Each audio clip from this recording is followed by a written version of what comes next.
চলুন দর্শক ফিরে যাই আমাদের আজকের অতিথি কণ্ঠশিল্পী মেজবা বাপির কাছে। আবারও ফিরে এলাম আপনার কাছে। শুরুতেই আজকে আড্ডাটা শুরু করব গান দিয়ে। কোন গানটি শোনাবেন? যে দুটো গানের কথা বলছিলেন আপনিও, তার মধ্যে থেকে একটা গান শোনাতে চাই। এই গানটা টাইটেল ছেড়ে যাব না। গানটা আমার সাথে গিয়েছে পিঙ্কি ছেত্রী। গানটা কথা লিখেছে, সুর করেছে পীযূষ দাস, আমাদের ওপার বাংলার।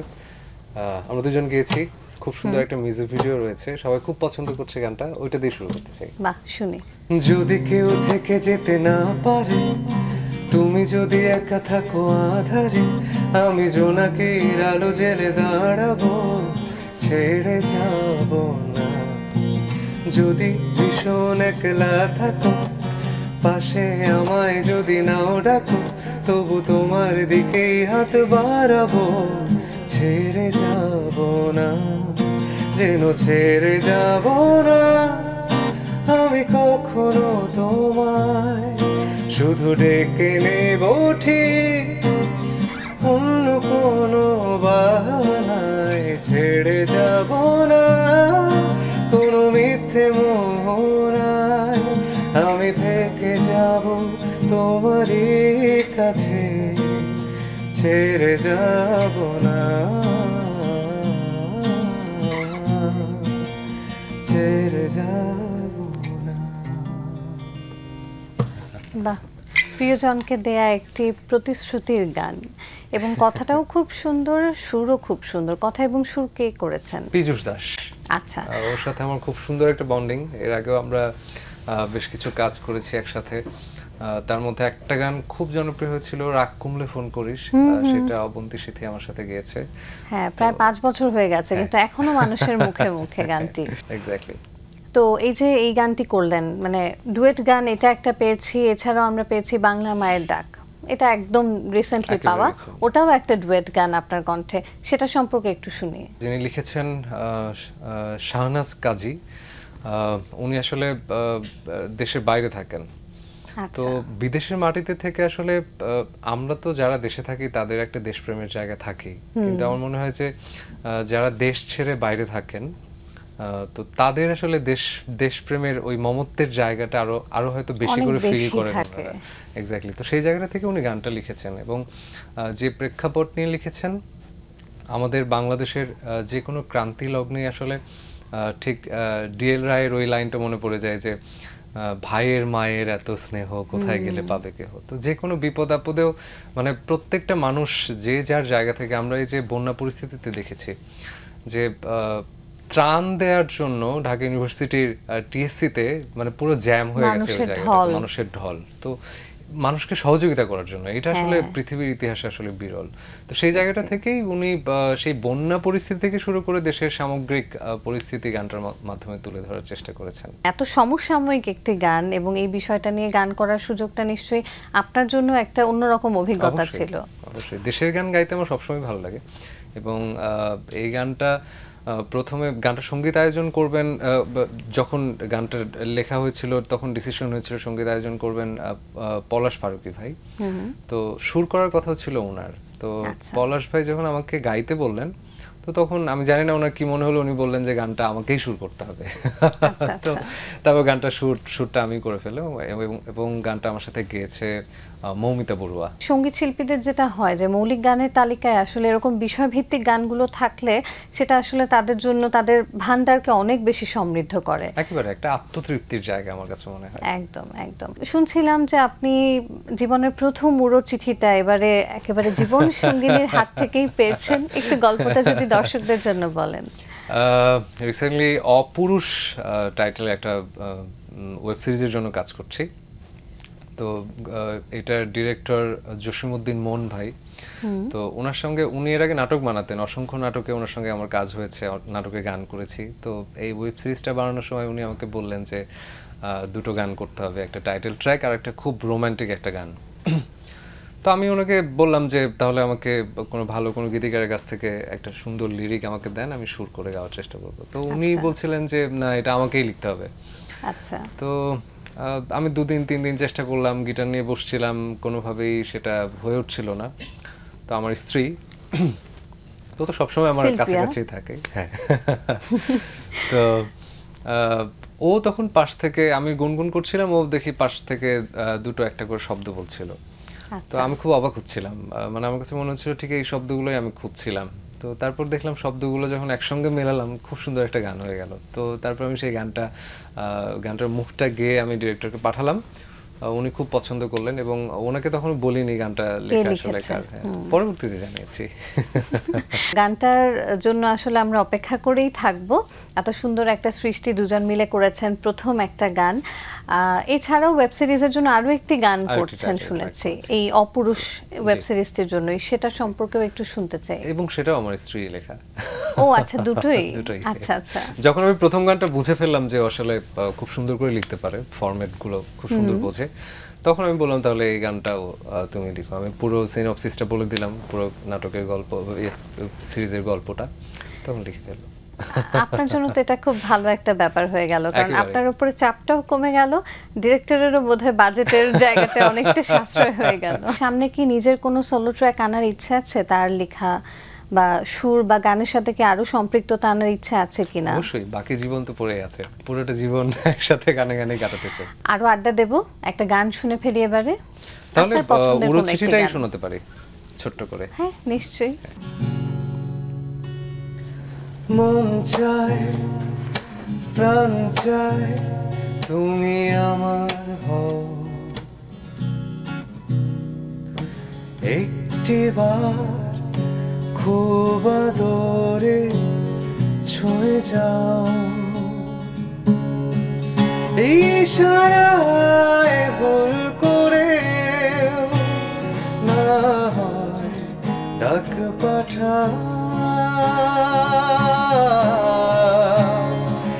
একটা উড়ো চিঠি ভেসে আসুক, নামখানা তোমার লেখা থাকুক, একটা উড়ো চিঠি ভেসে আসুক, ছোট্ট করে ভালোবাসি তাতে লেখা থাকুক।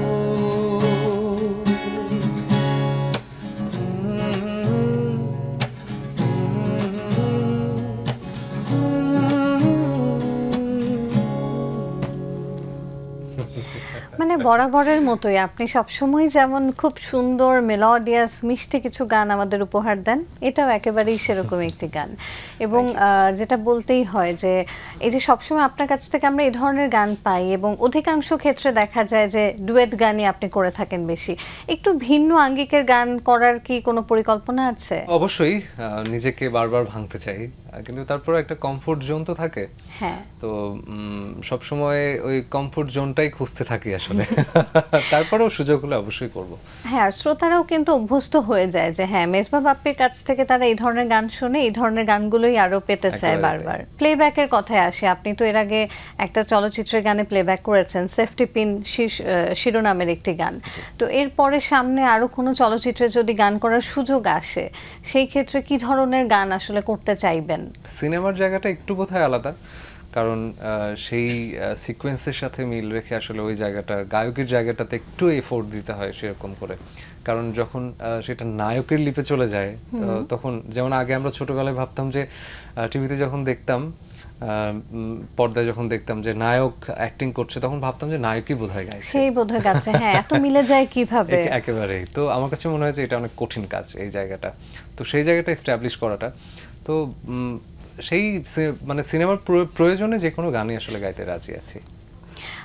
যখন এই যে ওয়েব সিরিজের কাজ করেন, শুধু গান করা না, আপনি তো মিউজিক ডিরেকশনও দেন, সেই কাজগুলো করার ক্ষেত্রে আসলে এখনকার সময়টাতে কোন বিষয়গুলোকে বেশি প্রাধান্য দিয়ে থাকেন, যেটাতে আপনার নিজস্বতা থাকবে? আমি আসলে গানের জায়গাটাতে, মানে আমি খুব লিরিক্যাল পারসন, গানের কথাটা খুব বেশি ইম্পর্টেন্ট, মানে একেবারেই, মানে গানের, আপনি দেখবেন যে আমি যতগুলো গান এই পর্যন্ত গেয়েছি, আমার কাছে মনে হয়েছে যে গানের কথাগুলো ঠিক ওই জায়গাটাতে আছে আর কি, একটা আলাদা সক্রিয়তা থাকে সেই গানের কথাগুলো। এবারে যদি একটু স্টেজ পারফরমেন্সের প্রসঙ্গে আসি, বর্তমান যে সামাজিক পরিস্থিতি আমাদের, সেই পরিস্থিতির কারণে একটু স্থবির আছে কাজগুলো। এই সময়টাতে আসলে নিজেকে কিভাবে সময় দিচ্ছেন আপনি? পরিবারের সাথে সময় কাটাচ্ছি, সেই সাথে নতুন নতুন গান বানানোর চেষ্টা করছি।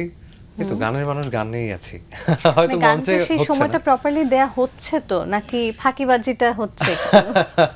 কারণ আমি এটা এই জন্য বলছি যে আপনার কাছ থেকে কিন্তু আমরা বহুদিন আপনার ইউটিউব চ্যানেল থেকে কোনো গান আসছে না, সো আপনার ফ্যান বা দর্শক শ্রোতা যারা রয়েছে তারা কিন্তু অপেক্ষায় থাকে সবসময়।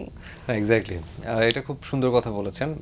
যেমন হচ্ছে আমি আমার মিউজিক কম্পোজিশনের জায়গাটাতে একটু ফোকাস করে আমার কাছে মনে হয়েছে, মানে আমার কান একটা স্ট্যান্ডার্ড মেনটেন করে, যে তো আমার কাজগুলো যখন সেই স্ট্যান্ডার্ডের সাথে ম্যাচ না করে, মানে আমি ততদিন পর্যন্ত আসলে একটু সময় নিতে চাই। এই কারণে আসলে সময় নেয়া, এটা যেন খুব বেশি দীর্ঘ না হয়, আমার মনে হয় শ্রোতাদের একটা আর্জি এটা থাকেই। তাদের পক্ষ থেকে আমি আপনাকে বলছি।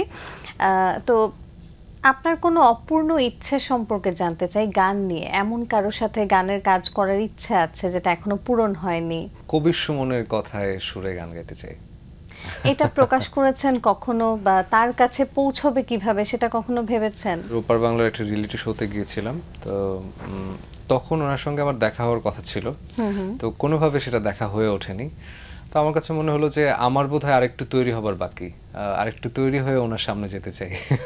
তো সেই সময়টার জন্য অপেক্ষায় আছি, কারণ ছোটবেলা থেকে মানে আমাকে খুব মুগ্ধ করতো একটা মানুষ নিজে লিখছেন, সুর করছেন, একটা অ্যাকোস্টিক গিটার নিয়ে দাঁড়িয়ে হাজার হাজার মানুষের সামনে গান করছেন, সবাই মুগ্ধ হয়ে শুনছে। তো এটা আমাকে সবসময় অনুপ্রাণিত করতো। সেই জায়গাটা থেকে কবির সুমন, অঞ্জন দত্ত, ওনারা আমাকে ভীষণভাবে প্রভাবিত করে। যেহেতু অ্যাকোস্টিক গিটারের কথাই বলছেন, আপনাকেও আমরা সবসময় পাই একটা গিটার সাথে আছেই আপনার সাথে। তো গিটার নিয়ে কোনো এমন কোনো মুহূর্ত বা এমন কোনো স্মরণীয় স্মৃতি কি রয়েছে যেটা আমাদের সাথে শেয়ার করা যায়? অসংখ্য স্মৃতি। যেমন আমার প্রথম গিটার কেনা আসলে প্রাইভেটের টাকা চুরি করে। তো তারপর সেখান থেকে যখন আপগ্রেড করতে যাই, তখন মাকে আগে ইমপ্রেস করতে হয়েছে গিটার বাজিয়ে গান গেয়ে, যে এই যে আমি বাজাতে পারি, এই যে আমি গান গাইতে পারি, এখন আমার একটা ভালো গিটার দরকার। তারপর হ্যাঁ, এবং আপনি বোধহয় প্রথম দিকে যখন যে কোনো নতুন গান করলে আগে মাকে যে শোনাতেন। হ্যাঁ, এবং এরপরে মানে গিটারের সাথে কোনো আবেগপ্রবণ কোনো মুহূর্ত? আমার এই গিটারটাতে আমার খুব প্রিয় কিছু মানুষের অটোগ্রাফ রয়েছে। আমি যখন উপর বাংলায় ছিলাম রিয়েলিটি শোতে, তখন এখানে শ্রীকান্ত আচার্য, শান্তনু মৈত্র এবং মোনালি ঠাকুর, ওনাদের অটোগ্রাফ রয়েছে এখানে। বাহ, চমৎকার। আমার সাথে সব সময় থাকে এটা। আসলে আড্ডা দিতে দিতে সময়টা শেষ হয়ে গেল, কিন্তু আজকের মতো বিদায় নেব গান শুনতে শুনতে। তার আগে আমি একটু দর্শকদের থেকে বিদায় নিয়ে আসছি। দর্শক, এতক্ষণ কথা হচ্ছিল অতিথির সঙ্গে, এবার সময় হলো বিদায় নেবার। আমাদের অনুষ্ঠান সম্পর্কে আপনার যে কোনো মতামত ও পরামর্শ জানাতে লিখুন এই ঠিকানায়। প্রযোজক Din Protidin, Banglavision, Noor tower, 110 Birottam CR Dutta road, Dhaka 1205। Phone 96320304। আমাদের ইমেইল অ্যাড্রেস dinprotidin@banglavision.tv। সুইস দার্শনিক হেনরি অ্যামিয়েলের একটি উক্তি বলে বিদায় নেব আজ। তিনি বলেছেন, কেউ অপমান করলে আপনার যদি মন খারাপ না হয়, তাহলে সত্যিকার অর্থে তখন আপনাকে অপমান করার চেষ্টা করা হয়েছিল। দর্শক, সবাই ভালো থাকুন, সুস্থ ও সুন্দর থাকুন। আজ সারাদিন সবার জন্য শুভ ও কল্যাণময় হোক। এবারে গান। দর্শকদের উদ্দেশ্যে বলতে চাই যে বাংলা গানের সাথে থাকবেন, আর আমরা যারা গান করি তাদেরকে আপনাদের দোয়া ভালোবাসায় রাখবেন, সাপোর্ট করবেন। কোন গানটি শুনছি? আমরা প্রথমেই বাংলা মায়ের ডাক নিয়ে কথা হচ্ছিল, আমরা ওই গানটাই ছোট করে শোনাতে পারি। হ্যাঁ, নিশ্চয়ই, শুনি। বানভাসী মানুষগুলোর সকরুণ আর্তনাদ বাজছে আমার কানে যেন বাংলা মায়ের ডাক, আহা বাংলাদেশের ডাক।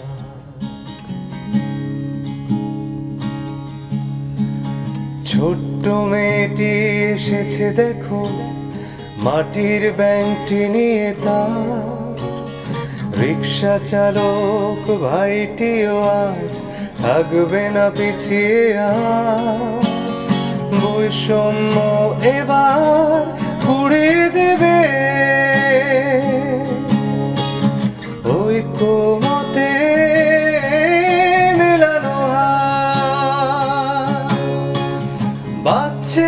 তার কানে যেন বাংলা